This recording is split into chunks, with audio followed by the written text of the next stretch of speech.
first attacked Peter and then attacked Joan, swinging the axe dozens of times. Now, the explosive real-life story of Christopher Porco. Chris, anything you'd like to say? Who was convicted of killing his father and butchering his mother. They gave Chris everything that he needed, but evidently it wasn't everything that he wanted. He told me that his trust fund had matured. He was talking about the property he just bought in North Carolina, in the Outer Banks. No one suspected that this stuff was not true. For the first time, meet the ex-girlfriend who didn't know what to believe until the trial. And I heard the whole case. I could see the lies. Learn why the woman he tried to murder insists he is innocent. Joan always seemed to be willing to give her son the benefit of the doubt. And hear from Chris Porco in his own words. I can't imagine attacking anyone, let alone my parents, in that way. It's just not who I am.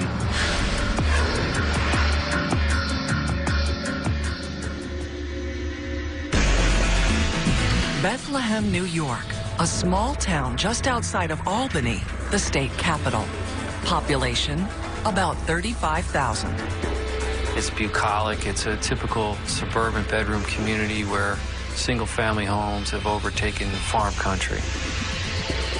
Pretty affluent, very low crime rate, just an all-American clean-cut community. The Porcos were a typical Bethlehem family. Married for 30 years, they had 2 sons. Jonathan, 23, a naval officer, and Christopher, 21, a student at the University of Rochester. They seem to be the perfect family. They seem to be living the perfect life. Joan was a speech therapist in a local school. Her 52-year-old husband, Peter, served as a law clerk for a prominent judge. He was well respected in Albany legal circles. He was a great guy. You cannot find a person who works in the courthouse who had an unkind word to say about Peter Porco. But in November 2004, their perfect life was shattered. A bloodbath that left Peter Porco dead and his wife, Joan, maimed for life.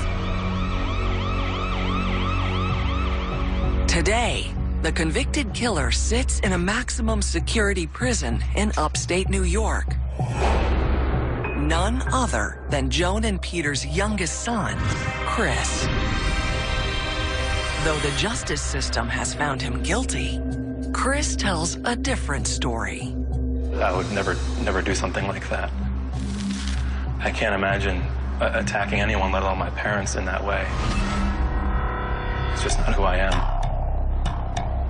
It's a tragedy, not really just for me, but for my family. My mother's now going to have to live alone, and that's very, very hard for me to stomach sitting in here. Christopher Porco has years of his life behind bars to contemplate what really happened. He knows what he did, but I don't think he'll ever admit to this, ever. It's a defense mechanism. It's a way for him to continue on and basically say it was a wrongful conviction. The real bad guy's out there. I don't just think there was one. I think there was more. At this point, I have, little confidence that they'll ever be caught. It was very apparent early on that they were targeting me, even though they wouldn't say it publicly. I have little faith in the system that brought me here. They were able to kind of piece things together to say how I may have been able to do this, but that in no way says that I did. Who is the real Chris Porco? He has a very magnetic personality. He's always smiling. He makes you feel good. He's, I guess, kind of a smooth talker. Sarah Fisher was Chris's girlfriend at the time of the attacks. He said that he cared about me, that he loved me. He was just a nice boy. He had a lot of friends. He was on the swim team. He had a girlfriend. He was just a normal teenager. From the age of 16, Chris worked for his hometown vet. We taught him how to clean and set up the surgical packs. We showed him how to help hold animals in the exam room. He was a good worker. He was the only young person that we actually ever kept. A popular student who scored 1,400 on his SATs, Chris joined a youth group at his church at age 14. He was funny. He loved to do jokes and pranks on people. He particularly liked the social aspect of it. How can someone who looks and seems so normal commit such a heinous crime? His friends began to notice that certain things didn't add up. Driving around one night, he took a detour into another neighborhood close by, and we were driving by, and he's pointed to this house, and he said, I used to live at this house, but we moved because my family wanted to downsize, and this is the house. And I knew the house because my sister's friends lived there, so I was like, really? I don't know why he would even say that. In truth, Chris came from a middle-class family.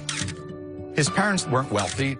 They didn't have a lot of money, but they gave Chris everything that he needed. Evidently, it wasn't everything that he wanted. He talked about servants, a servant who made him dinner at night. He was talking about the property he just bought in North Carolina, in the Outer Banks.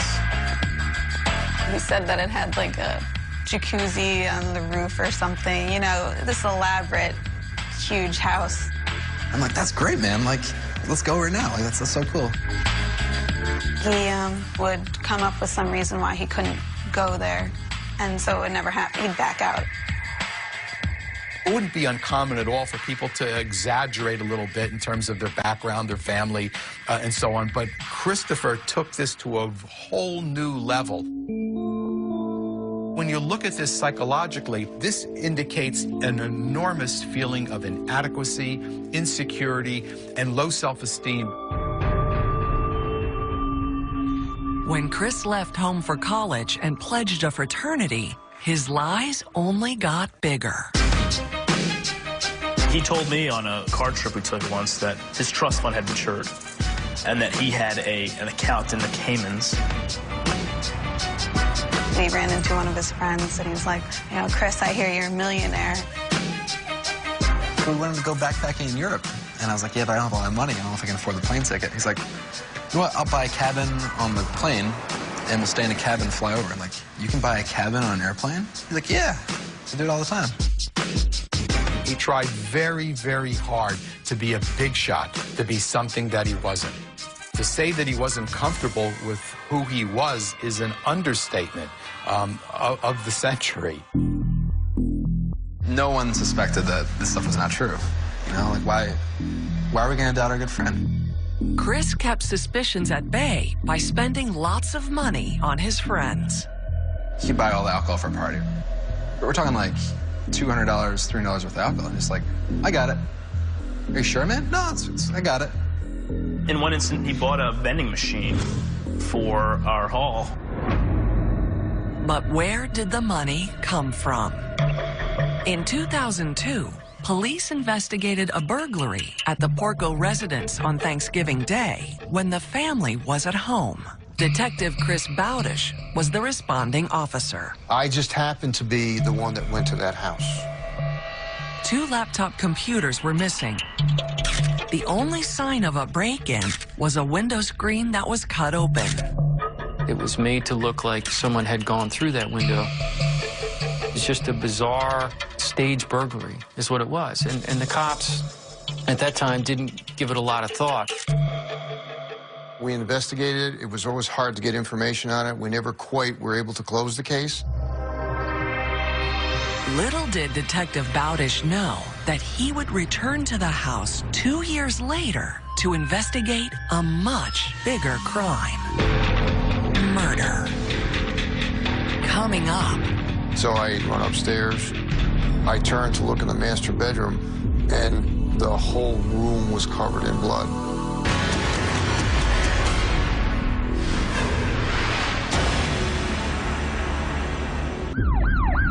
It all began on Monday morning, November 15th, 2004, when Peter Porco failed to show up for work as a law clerk in the Albany courts. His colleagues became concerned. So they sent a court officer, Michael Hart, to the house to check on him. I arrived at the house, and there was a key in the door. So I turned the doorknob and I pushed the door about an inch, and I realized the door was not locked. I then seen some blood on the front porch and a little bit on the doorknob. And then I stepped inside the home, and there was a big blood stain on the closet doors. And there was some blood on the floor. So then I looked to my right, and there was Peter Porco. Poor Peter, he was on the base of the stairs, and sort of on his side, and his eyes were locked open. And I told my boss, this is a crime scene, call the police. Shortly thereafter, Detective Chris Bowdish arrived on the scene. Everywhere I looked in the downstairs area, there was blood. I mean, it literally, there was blood all over the place. It was just a very, very bad scene. And I'm still trying to make, my mind connect with the fact that Peter's laying there dead. Here was the person I knew with large hack marks in their skull.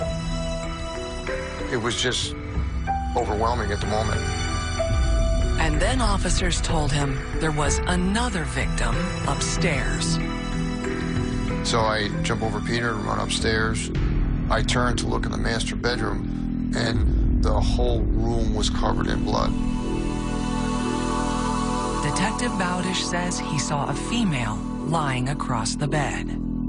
She was totally encompassed in blood, totally. And her face was the same huge hack marks in her skull as her husband. He realized what caused those marks when he spotted a bloody axe at the foot of the bed. Investigators later determined that the axe was missing from the garage. It was probably the worst injuries I've seen, although I've seen some pretty bad ones. But I could honestly say that these are probably the worst. As I looked, I could see her hands moving, and I knew she was still alive. At first, investigators were stymied by the crime scene. It appeared initially that the attack occurred in various parts of the house because there was blood all over the Porco residence. But then, an even more horrifying scenario began to emerge. We came to believe that the attack occurred only in the master bedroom and that the other blood in the residence was from Peter Porco, who sometime after the attack got up and wandered throughout the house. At some point, Peter regained consciousness and got out of bed and went to the master bathroom. We can tell that he stood right in front of the mirror over the basin and bled. He obviously was unable to stem the flow of blood and left the master bathroom, through the bedroom, down the hallway, down the stairs to the first floor, where he went into the kitchen and walked around, it appears aimlessly, doing mundane things like trying to empty the dishwasher, going into the refrigerator. He may have even been trying to make his lunch. He didn't realize what condition he was in, yet he had some recognition that it was morning and it was a work day and he was going through his routine. It was bizarre. He was running on automatic pilot. He was losing more and more blood as he did this, and he was effectively bleeding to death. Detective Bowdish believes that Peter's injuries may not initially have been as bad as Joan's. Joan, on the other hand, it appears never left the bed, and that's probably what saved her because her wounds would have coagulated to a certain degree. She did not bleed out. At the time, I felt it was personal. Where there's facial violence, it often indicates a personal relationship between offender and victim. So the individual who did it is very, very close to the victim. When I was checking the bottom floor of the house, I could see there was no break-in. There was no forced entry on the front door. But there was a key left in the door, a house key, which seemed strange at the time. I started getting the feeling that somebody that knows this place. No, what does that boil down to? Could it be a friend? Could it be a close neighbor? Could it be a family member? Joan was clinging to life, but still seemed responsive. So Detective Bowdish asked her to indicate if a family member had done this to her. She nodded yes. At that point, I asked her, did Jonathan do this to you? And she shook her head, clearly no. I asked her, did Christopher do this? And she clearly shook her head yes. Had she died, you know, it might have taken them months to focus on him as a suspect, or quite possibly never. But because she had given them that bedside confession, everything turned on that. He suddenly became the suspect. At the time, Chris was 232 miles away in his dorm room at the University of Rochester. He claimed he only learned of the tragedy at 2:45 p.m. when his phone rang. It was a reporter from the Times-Union asking for comment on what had happened to his parents. I kind of dropped the phone and was completely shocked and, disbelief. He then placed this call to 911. Hi, my name is Chris Porco. I was just called by the Times-Union saying that my parents were found dead this afternoon. I was wondering if you had any information for me. Hey, Chris, whereabouts are you? I'm at school in Rochester, New York. We contacted Rochester Police Department, and they found Christopher in his dorm room. And at this point, we needed to interview him. Nobody's under arrest. Coming up, an unforgettable police interview. I really got a feeling that I was dealing with something that I probably hadn't dealt with before. It got to a point where I started feeling creepy. Chris Porco was now the prime suspect in the 2004 axe murder of his father Peter and the attempted murder of his mother Joan in their home in Bethlehem, New York. On the night of November 15th, detectives took Chris to the Bethlehem police station where they questioned him for 6 hours. He never made eye contact during the interview. Whenever he was talking, he always looked down. He looked straight down. And after a while, I finally said to him, I said, Chris, I'm up here. I'm up here. And he wouldn't look at me, all right? And that kind of stood out to all of us as not being truthful. Back at the hospital where his mother was undergoing emergency surgery, Chris's bizarre behavior also raised eyebrows. He didn't seem the least bit upset. Just listening, thinking that, boy, your mom may not make it through the night. And you just spent all the time I've been here so far just telling me about everything that happened to you, during that interrogation. I felt sick. I just wanted to throw up. Although the media was banned from entering the hospital, Times-Union senior writer Brendan Lyons got inside because his wife had just given birth. So he was able to slip into the ICU visitors area where he observed the dynamics between Chris and his relatives. And the family was suspicious of him. It was obvious. When they would talk, they would go off in a pack down the hallway and talk in whispers. And it was clear that they were talking about the fact that the police were interested in him as a suspect. And their suspect was visiting the victim of the crime, his mother. So they put a police officer in that room at all times so that Joan Porco would not be left alone. I think inside they were probably concerned, that if he had done this, would he try to finish the job? Joan ultimately survived, but with facial disfigurement and brain damage. Chris denied that he had anything to do with it. The night of the crime, he told police, he watched the movie and then fell asleep in the student lounge. So I was there in the lounge from 2:15 to 3:30, and he wasn't there. It's a square room and some couches and TV. It's not like maybe he was there, we overlooked him, and he wasn't there. But could he be in Bethlehem, almost 4 hours away by car? Investigators were beginning to understand how Chris pulled it off, with evidence that centered on his most prized possession, his yellow Jeep. He had a yellow Jeep Wrangler with big tires, so when he pulled up, everybody knew Chris arrived. He was the man. He was the big man on campus. Couldn't have stuck out any more if he tried. It was a day or day and a half after the incident. I got a phone call. It was a neighbor down the street.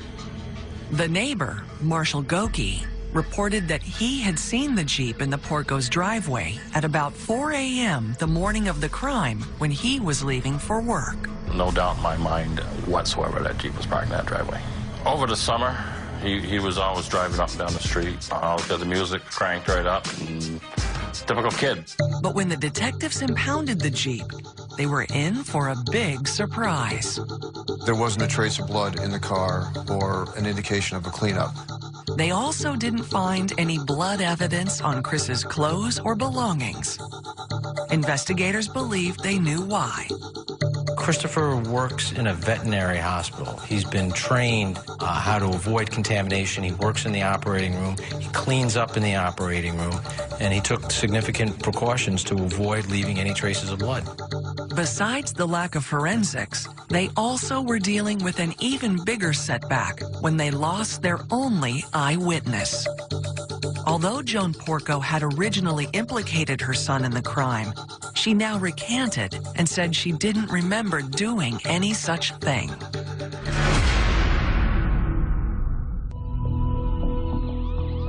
Investigators were moving ahead, building a strong circumstantial case against Chris. It's Investigations 101. We're supposed to run down every clue, every piece of information we get. A crucial lead came from the University of Rochester's security department.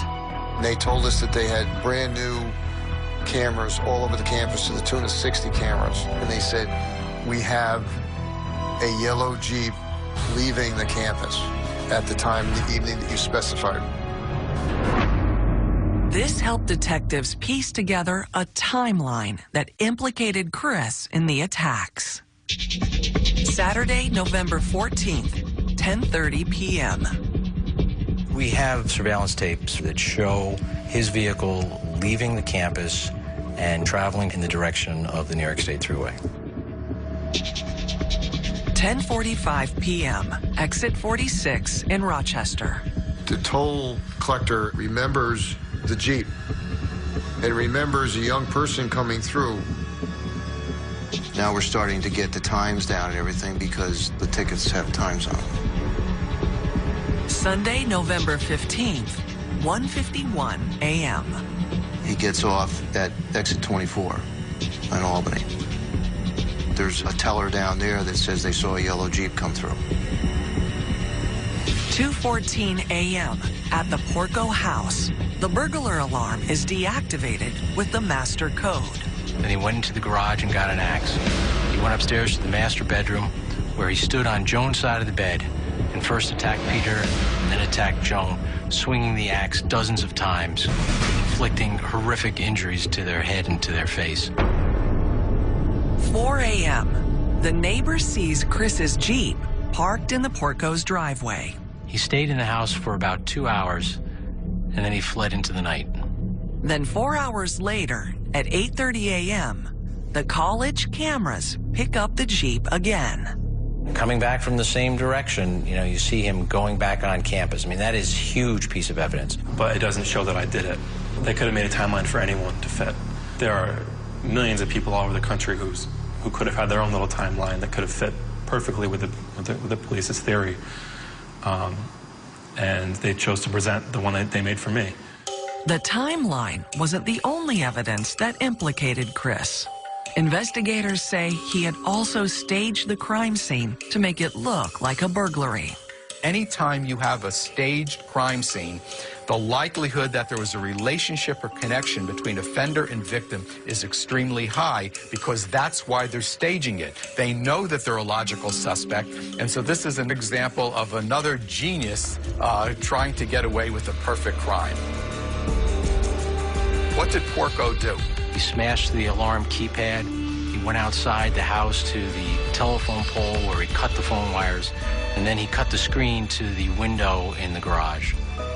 The cut screen linked Chris to another crime, the 2002 laptop robbery at the Porco residence. It turned out that Christopher had a secret income stream that he would steal electronics, laptop computers, cameras, and then sell them on eBay. My laptop was stolen. Like, that's strange. Like, we were all here. No one put it together. Until a stolen laptop was recovered from a man who bought it from Chris's eBay account. Now, investigators told his friends that Chris's world was a web of lies. She sits down and looks me in the eye and says, everything you know about him is not true. There is no trust fund. His parents are not super wealthy. There's no millions of dollars. There's no house in North Carolina. It blew my mind. Even if you look at all of his behaviors, the stealing, the lying, if you put all that together, there were a lot of red flags for psychological disturbance, but it still should not be considered red flags for murder. Coming up, Peter Porco's final ultimatum. It's time to stop the bull and call me at the office right away. Dad.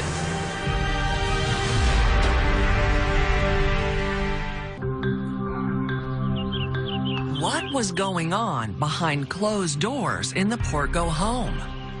Was it possible they were not as perfect a family as they appeared? The Porco family expected both boys to be clean-cut, good students, straight-laced. They grew up in an environment where Mom would keep the house immaculate. Every napkin would be in place, every knife and fork would be in place for dinner. Perfection, I think, was a big part of their life.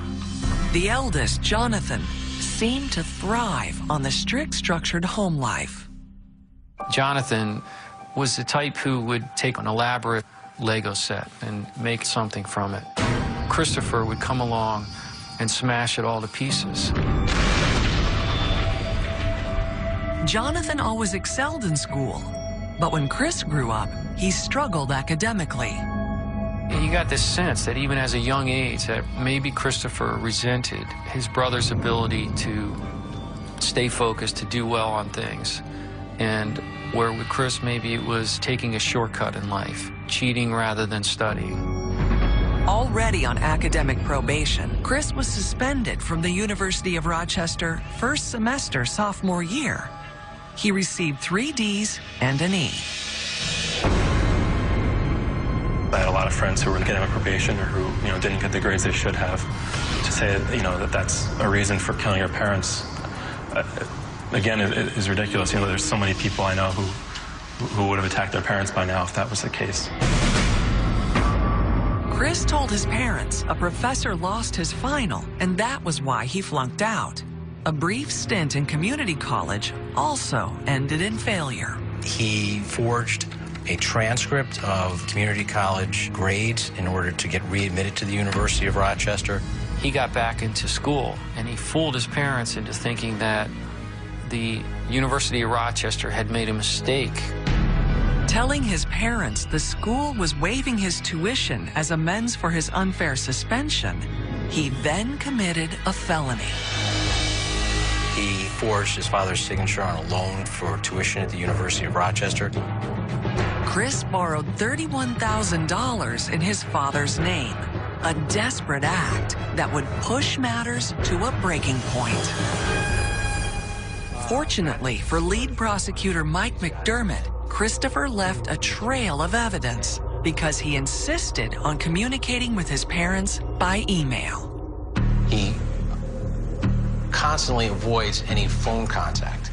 I think the last thing he wants to do is be put on the spot. When Peter Porco emailed his son about a late car payment notice, Christopher lied with ease. This is a typical response from the defendant. Yo, Pops, I was waiting for my new credit card to come through. The payment is now set up on automatic deduction, so there shouldn't be any problems. There was no automatic deduction plan. Deception and charm were Chris's best weapons, and his parents fell under his sway. Joan always seemed to be willing to give her son the benefit of the doubt on everything, even on his failures. Peter, however, became extremely concerned when he learned the extent of his son's financial irresponsibility. All kinds of overdue notices are coming for the car, for the American Express card, so Peter pays it. And he does the same thing over and over again, trying to clean up the messes that his son has made. Suddenly, Chris's lies began to catch up with him. When Peter realized his own credit was at risk because his son had forged his signature, he emailed Chris and confronted him. You have a lot of explaining to do. It's time to stop the bullshit and call me at the office right away, Dad. Peter Porco finally realized what had happened, and that was the beginning of the unraveling of their relationship. His parents, both of them, were devastated. They had no idea that their son was even capable of behaving this way. They just didn't know what to do. Joan pleaded with Chris to call home in her last email, sent 1 week before the attack. Chris, Dad and I are very upset about your not communicating with us. We don't know if you are well or mentally stable. Dad is about to have a nervous breakdown. For God's sakes, call Mom. Chris never called. Just days before the homicide, his father canceled that loan, and father threatened to turn him into the police. Some experts say the threat of exposure by outside authorities can cause certain fraudsters to shift their strategy from charm and deception to violence. Chris knew that, shall we say, the rug was starting to roll up on him, and he was going to lose the life that he was into, that he wanted to hang on to. It was going to end. How would he be able to continue on? It seems that this idea emerged. His only option in his head was to come up with this solution with eliminating the problem, which was his parents. It slowly took hold, and he began to plan it. Christopher tried to come up with a solution, and this is what he came up with.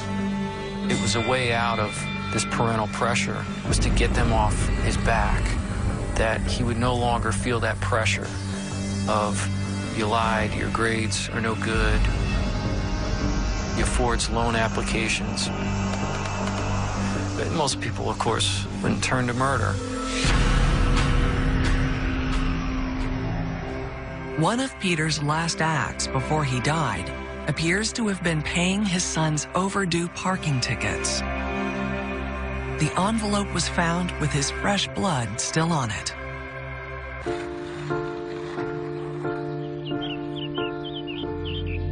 That day, on the 15th, I came back from class around 2 o'clock, and he had left me a message several hours earlier just saying hi. Then, an instant message arrived from Sarah's younger sister, who attended Bethlehem High School.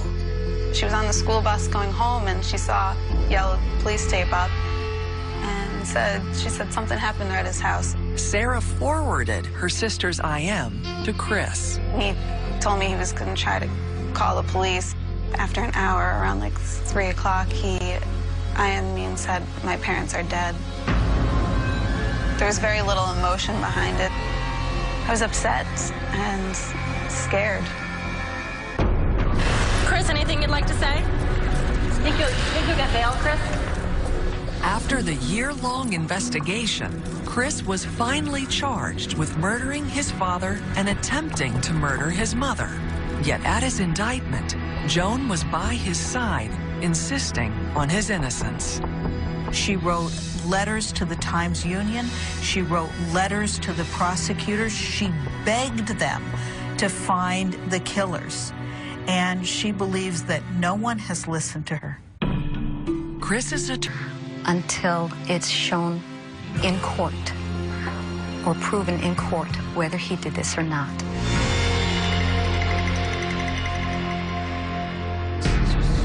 Coming up, the trial that rocked the community.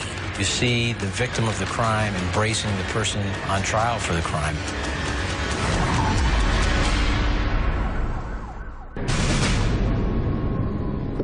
Chris, anything you'd like to say? On June 27, 2006, Chris Porco went on trial for the murder of his father and the attempted murder of his mother. Hopefully we got a good start with the jury. I think the jury realizes this is going to be an interesting case. Relocated to Goshen, New York to ensure a fair hearing, the outcome of the trial was far from certain. I think the fact that it is a horse race, the defense knows that, we know it, could easily be an acquittal. There is no forensic evidence that supports the conclusion that he participated in this crime. There's nothing, not a thing. The defense had one more thing in their corner. The judge had ruled most of Chris Porco's previous crimes irrelevant to the case. Inside the courtroom, you know, it was very tense. There was no direct evidence, but overwhelming circumstantial evidence that placed him there. The timeline is what's going to convince the jury, I think, at the end of the day, because it fits like a glove.